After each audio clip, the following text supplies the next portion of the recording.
If you're waiting for Nintendo Switch 2 because you want a larger screen, well, guess what? We already have. No, we don't already have the Nintendo Switch 2. What we have is a larger screen thanks to this, the G Story, which turns it into a giant screen. When I slide it in here, it really is as simple as slotting it in, and then you've got yourself a Nintendo Switch with a 10.1-inch screen. Just want to mention here that this product was sent to me for the purposes of making this video, but all opinions are my own. I wasn't asked to say anything specific, and I get to keep the product at the end. I don't really need my Nintendo Switch to fit in my pocket. I'm always going to have my rucksack with me anyway. So if I've got this portable form factor which runs on battery power so that I can play my Nintendo Switch games like so on this giant 10.1-inch screen, actually, I don't really mind paying a little premium for it. But the question is, at $200, does it really give you your money's worth? And how does it actually feel to use in everyday use? First up, let's go through the main features of the device. It's obviously a 10.1-inch screen. It gets very bright. It doesn't get very dark. And it does have speakers built in. So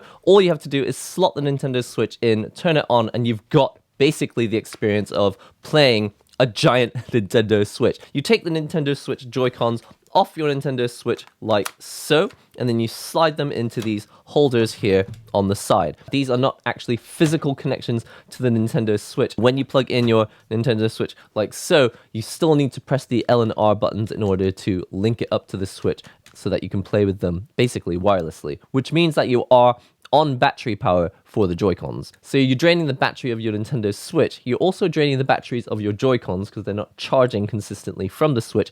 And you'll also be draining the batteries of this device, which are in here. So although it may look like you're playing in handheld mode, you're basically using it in docked mode, which means that the Nintendo Switch is performing in docked performance mode, which means that games that can run at full HD or 900p or higher resolutions, it's trying to do that. That means the Nintendo Switch is now running and draining a little more power than before so that it can run at a higher performance. So the battery of your Nintendo Switch will probably start to drain a little bit more quickly. Now, when it comes to power, you actually have two options. You can use it with battery power, and actually the batteries are not included, but we'll talk about that in a moment. It uses these rather large batteries. They're called 18650 batteries. They're not too expensive, but you do have to buy them separately. And if you don't actually plan to use them mobile, or if you've got a mobile battery, you can actually plug into the USB-C port here. And in all honesty, you might actually want to do that instead of using the batteries in here. Because although it's convenient to be able to use battery power like this on the G Story, they don't last very long. In the instruction manual, it says you should expect between 40 and 60 minutes. On the actual Amazon listing page, it says something like 120 to 140 minutes. So I don't really know which number you're supposed to go by, but in my experience, it doesn't last very long. Using these batteries here, I wasn't really getting battery life longer than an hour, but it is convenient to have them so that you don't always have to have a cable going to a mobile battery because, you know, maybe you're standing at a bus stop, you don't want to have a separate cable going to a dongled battery pack in your pocket as well. If you're just going to be using it for between 40 minutes to 60 minutes, actually, it's great to just use these batteries here. But on the topic of these batteries, if I take them out of here and show them to you, you're probably thinking, I haven't seen a battery that looks like that before. I think these are the batteries that actually go into the battery pack. So when you buy mobile batteries, they're actually filled with a bunch of these large sort of non-consumer size batteries, but you have to buy them separately. And so, for example, a pack of 4 of these costs $20, including the charger. It's not going to break the bank, but remember, if you're buying this to be a mobile solution, you're going to want the batteries as well. And so really, it's not $200, it's $220. The other thing about these batteries is that I can't find name brand equivalents. You don't really find things like Sanyos or Duracells that have this type of battery, the 18650. You just go online and there's a bunch of random companies selling these batteries and they look like they're non-branded products, but I think the idea is that they're not aimed at consumers. I can't find like reputable companies that I can buy them from, so it does make me feel a little bit nervous when I'm leaving these in the charger. I'm like, this is not like a consumer product. But at least it is possible to have the whole thing in a single compartment like so I don't have to have a dongled mobile battery pack connected to my device. I kind of love this product, but at the same time, it comes with a number of provisos that you need to understand because realistically speaking, it's not going to work the way that you think it does.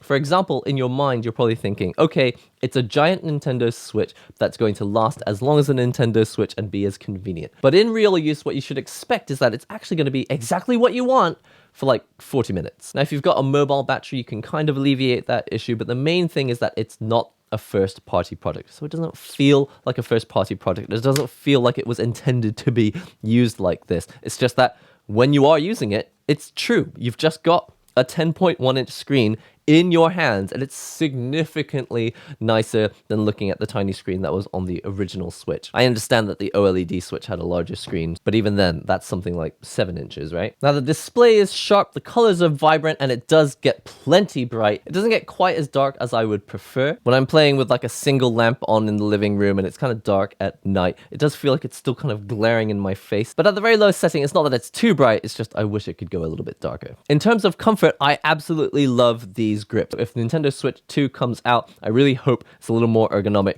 than just the big flat Switch using these Joy-Cons. Not only does it fill my hands and allow me to support the controller better, but it does move my hands slightly further down because of the design. You can see the plastic is mostly here at the base of the controller, and so my thumbs are moved a little bit lower, and I've got these long salad fingers. So it feels great in the hands, but the next thing you notice after a little while of using it is that it is quite heavy. At 433 grams, in addition to the weight of the Switch, it does start to get kind of heavy. Although the battery only lasts about 45 minutes anyway, so it's not like you're going to be holding your hands in a weird position for too long. But you know, even after like 15-20 minutes of holding this heavy thing, I'm kind of like, okay, Nintendo Switch is not supposed to be this heavy. Now, let's say that you do have a mobile battery and you want to extend the battery life of this so, you know, you can play for longer than about 45 minutes. Well, the G-Story 10.1-inch monitor does come with a number of cables and adapters. Generally, a USB-C type cable is going to get stuck underneath this Joy-Con. It's kind of actually bending in order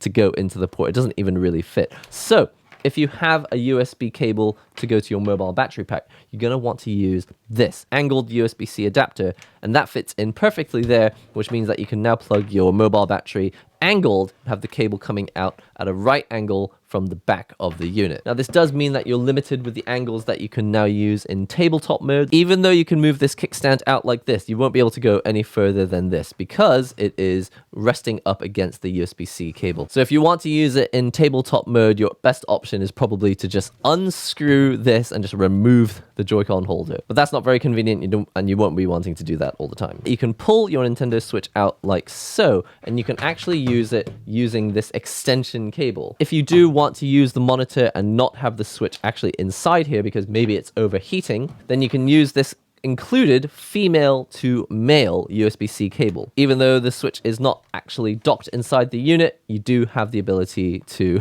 play the game, and it works just fine. It does seem to be charging my Nintendo Switch, which means that the battery from the G-Story is now charging my Switch in addition to running it in docked mode, which is probably what also causes the G-Story to run out of battery very quickly. You can get a nice tall angle like this. Because it's quite heavy, it's actually quite nice to just rest it like this and play, even though it's not super stable, and this will, you know, give way if you push a little bit too hard. But it gives you a little bit of support so that you don't have to hold up the Nintendo Switch itself. Maybe if you've got it resting on your lap. And when you are playing in handheld mode, you can actually put the kickstand all the way up like this. One cool bonus that I discovered is that if you hold it like this, it becomes a bit of a carrying handle on your Nintendo Switch. If you actually did carry it like this, it probably would snap over time. One thing I'm not too keen on regarding the mechanism for the Nintendo Switch is that when you slide it in like so, you can see that it goes face forward like this, which means that the front of the screen is actually facing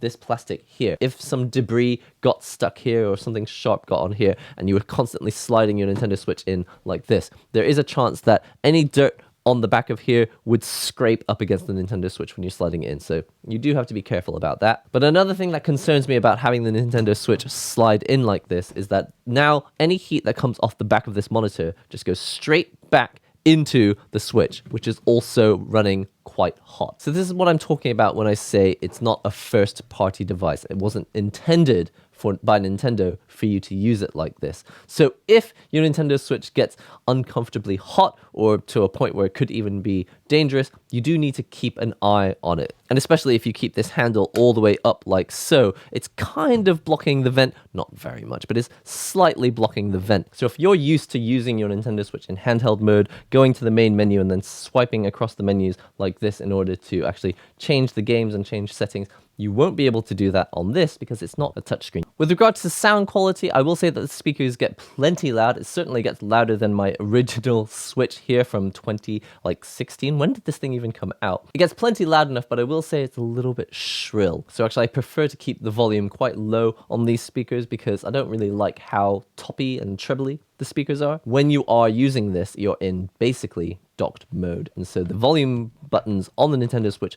no longer do anything. You can't default back to the Nintendo Switch speakers because now you are using it in docked mode. One strange thing about this device is that it only has 3 buttons. One that actually turns the screen on and off, so I have to wait a little while I wait for it to turn the screen back on.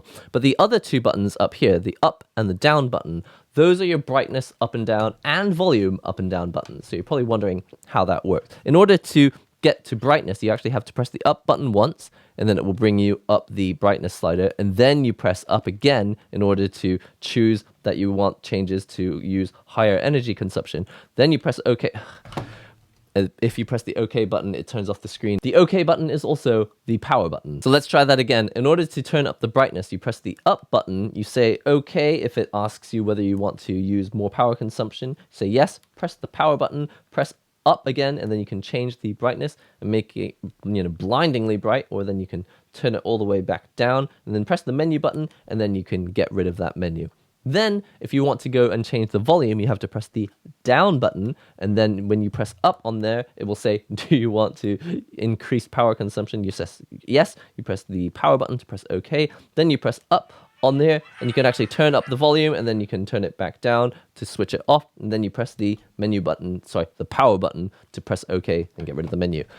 As you can see, controlling the brightness and the volume is a bit of a faff. Listen, all in all, my opinion is I love that products like this exist. It's just that you do need to be careful because it's not first party, which means it wasn't really intended to be used this way. And it's like, if other companies haven't done it, is there a reason why they haven't done it? The thing is, it's not overheating at the moment, but my main concern is that the Nintendo Switch was not intended to have a giant monitor right in front of it with no air gap between the Nintendo Switch and the monitor. And as a result, you've got this device which does exactly what you think it's going to do, but that's where reality starts to kick in. It's not a device that you can run around using for 4 to 6 hours handheld. You're going to use it for 40 minutes, it's going to run out of battery, then you're going to have to plug in the mobile battery. When you plug in the mobile battery, it gets in the way of this Joy-Con holder here, it doesn't even really fit, and so you're going to have to use the angled USB-C adapter, and then when you use the angled adapter, you can no longer go low down like this because the adapter is pointing it straight out back. And then you've got to deal with the fact that you're charging with these batteries that aren't very consumer standard. So you've got to bring a separate charger around for them and keep them charged. In addition to the fact that you probably won't last very long on these batteries anyway. After 40 minutes, you'll switch to the mobile battery, which you also need to charge. Batteries for the G Story, battery for the Nintendo Switch itself, your mobile battery. Then you've got to deal with all the cables once you're switching to the mobile battery.